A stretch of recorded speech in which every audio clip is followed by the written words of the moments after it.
Mara Corporation is a dynamic multi-sector business services company that spans various industries, including technology, financial services, manufacturing, real estate, and agriculture.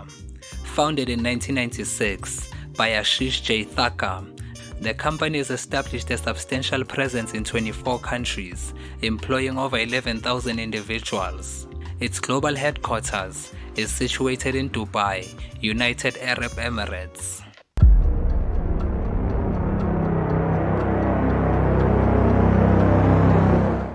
Since its inception, Mara has evolved into an international enterprise with a footprint that extends across 24 nations, 22 of which are in Africa. In 2010, the World Economic Forum recognized Mara Group as a global growth company, highlighting its significant contributions to economic development. The company's operations and investments are aimed at empowering local communities and driving innovation on the continent. In addition to its commercial activities, the Mara Foundation was established in 2009 as the company's social enterprise initiative. This foundation is dedicated to supporting African entrepreneurs by providing access to online mentorship, business incubation, and funding opportunities. A notable segment of Mara Corporation is Mara Phones, which launched its smartphone manufacturing facilities in Africa in October 2019. The first factory was inaugurated in Rwanda, with another facility opening soon after in Durban, South Africa. Mara Phones has introduced two smartphones models to the market, the Mara X and the Mara Z, showcasing the company's commitment to fostering technological advancement within the region.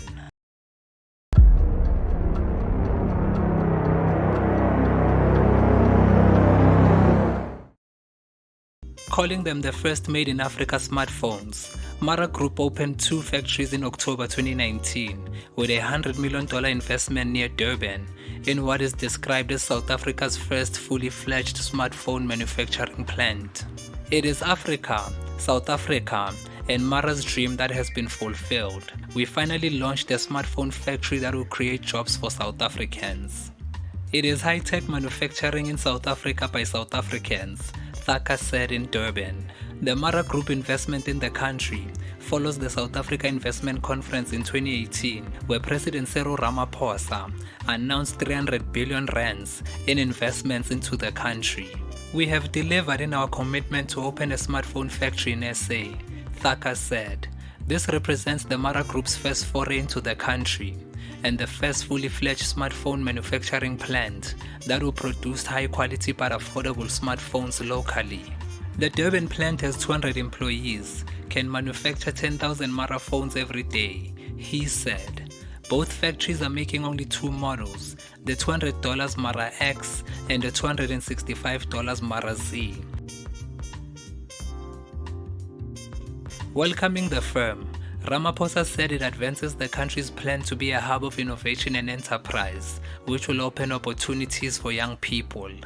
Technology is key to economic change, and it is high time that Africa writes its own information highway. Ramaphosa said the country was grateful to Mara for employing over 200 youth, of which 67% are women and 94% were unemployed but skilled. Today we have made history. There aren't many types of firms like this, and possibly in the world, where you have 67% of workers being women, he said. The fastest growing economies are in Africa, and its population is expected to reach 2.5 billion by 2050. Meanwhile, the establishment of the African Continental Free Trade Area will open up enormous opportunities for companies located in South Africa. We are witnessing a telecom mobile revolution on the African continent. In Africa, 3G will overtake 2G as 4G also gains traction. In South Africa, we are already piloting and rolling out 5G, Ramaphosa said. The Mara factory was located at the Dube Trade Port near Durban's King Shaka International Airport, which is a special economic zone.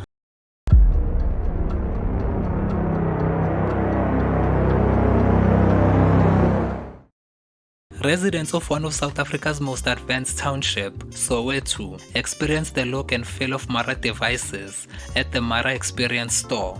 The Mara Experience Store officially opened its door at Maponya Mall in Soweto in November 2020. Yeah, now I'm going to the Mara Experience Store in Soweto. What do you mean you don't know? It's a South African cell phone. Yeah, they make them right here in Durban, in South Africa. Yeah. Okay, cool, meet me there. Let's check it out.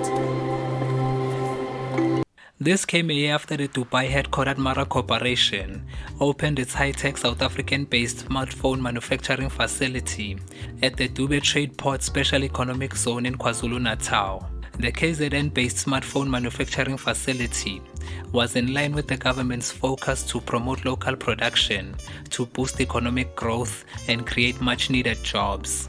Shante Yankees, SABC News broadcaster and entrepreneur, the owner of the first Mara Experience Store, said she felt honored to be opening her first franchise store of the Mara brand. Yankees explained that Mara's high-quality but very affordable device offering is what attracted her to the brand, adding the fact that the manufacturing plant is in SA was another key aspect. Mara as a brand, the group brand, their brand strategy in respective countries is that the countries where they have franchise stores have factories in those countries, she said. Sylvester Taku, head of growth at Mara Phones SA, said, "The launch of the first Mara Experience Store cements our commitment to expand our retail footprint in South Africa and to make it easy for customers to experience and purchase our smartphones. And we are thrilled that the first store is opened by Miss Yankees, an astute and renowned South African businesswoman and broadcaster." Yankees explained that she was able to choose where she wanted the first store to be and settled on Soweto because it is Mzansi's heartbeat. "We capitalize on the fact that a post office is there, the SASSA and Home Affairs offices are there, the footprint is always there." About the franchise store staff complement, the business owner said she hired a young South African staff comprising of 4 employees, 2 men and 2 women. It's 100% South African owned and it's 100% black owned. "I also wanted to provide a skill set to my employees, so we started training them from 2019.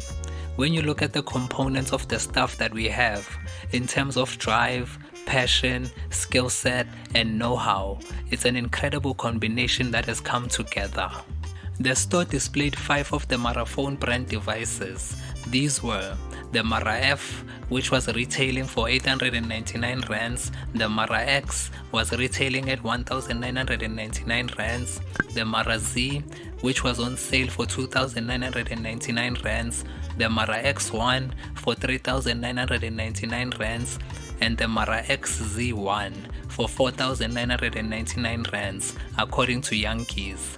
She noted the store will also cater for repairs, with a technician based at the head office in Sandton who will deal with basic repairs. According to Yankees, her aim was to open 10 Mara Experience stores. "I've managed to negotiate a deal with Mara directly that my first 10 stores, if I do open them, I don't pay franchise fees or royalty fees. They've been really supportive of young empowerment and women empowerment, so that has been really great." In terms of the immediate future, Yankees said she would like to see the store be profitable and operational. "I'd love for it to be a blueprint for all other stores in terms of experience, quality, and the overall service that the customers will receive. I'd also like to use my store as a head office in having a distribution deal for Southern Africa to distribute to other countries that Mara won't have franchise stores in," she concluded.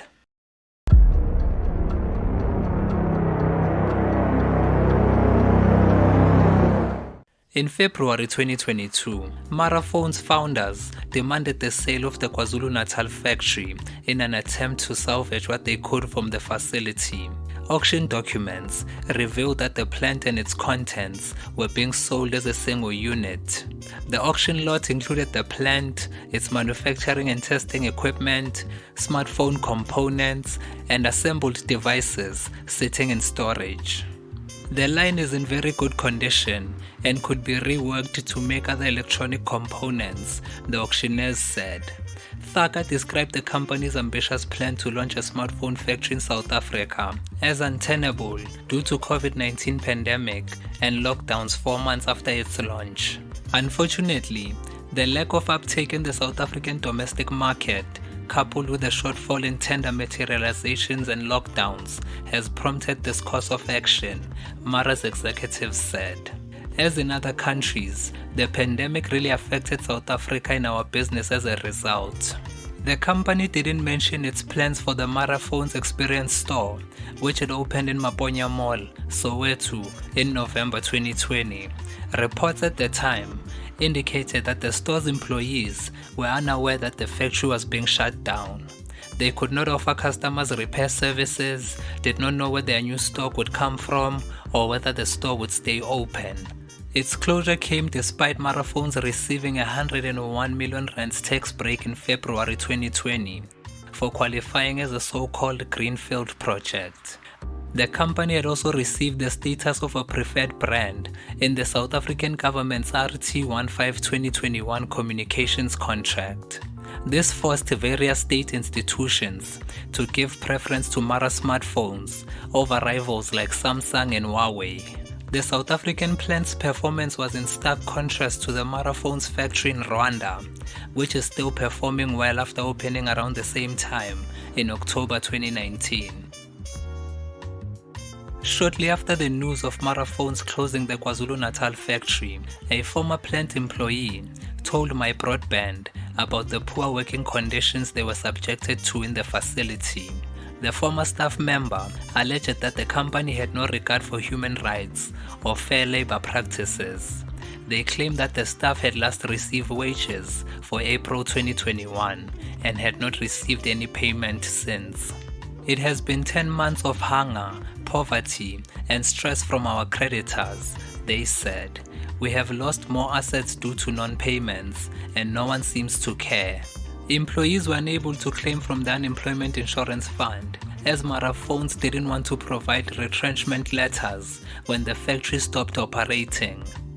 We can't apply for any sort of government support, like the 350 grants, because we are still registered as employed by Mara Phones, the employee said. They also claimed that Mara Phones had never paid an income tax deduction from employee salaries to the South African Revenue Service. Regarding the factory's working conditions, the staff members said they were frequently reminded that the company was doing them a favor by paying and feeding them as South Africans. Work contracts stipulated a 9-hour workday with pay of 33 rands per hour. However, the staff member claimed that workers were only paid for 8 hours of work per day. The factory canteen reportedly only served vegetarian food, and staff weren't allowed to bring their own meals with meat. The worker described the food at the canteen as low class. Staff were only given 30 minutes each day as lunch break. When staff managed to sneak in their own meals, they had to eat their lunches in the bathroom, whilst others would be relieving themselves. The employees said the provision of only vegetarian food, combined with religious imagery around the factory, made workers feel as though they were forced to adopt the director's culture. The employee also claimed that female workers at the factory were banned from wearing bras, ostensibly to prevent security alarms from triggering due to their metal wires.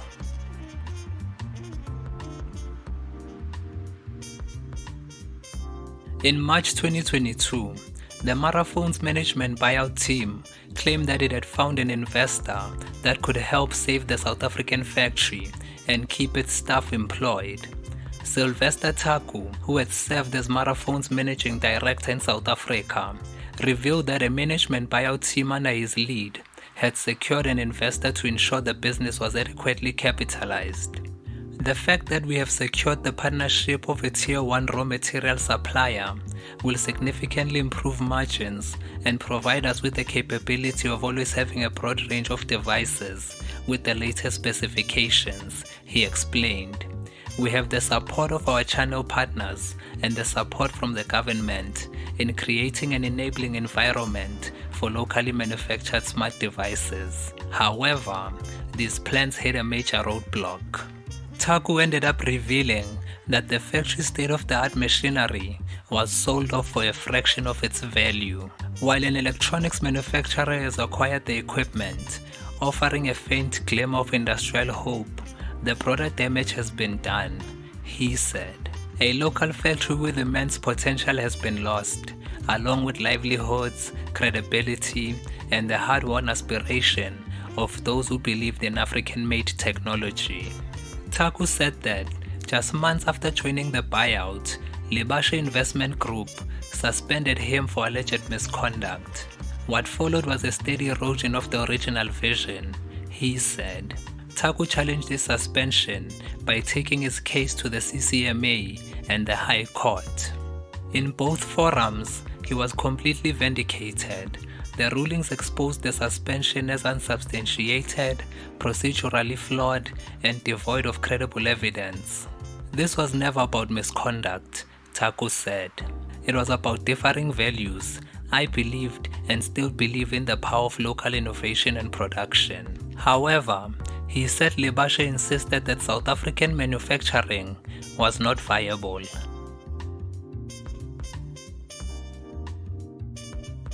SABC News anchor Shantae Yankees has denied claims that she received money from Mara Phones or the founder of the Dubai-headquartered Mara Corporation. Her statement came after social media users on Twitter insinuated that she used the company's money to support her luxurious lifestyle. In a statement posted on her Twitter account, Yankees said she invested in a small franchise owned by Mara Phones. As a small franchise owner, our client is not connected to nor involved in the day-to-day operations of Mara Phones, nor does our client own or have a share in the company.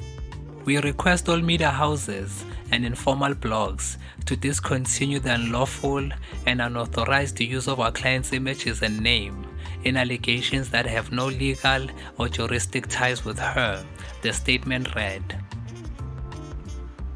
Described as once being a beacon of African innovation, South Africa's first smartphone factory has been stripped and sold, with its machinery liquidated for a fraction of its value.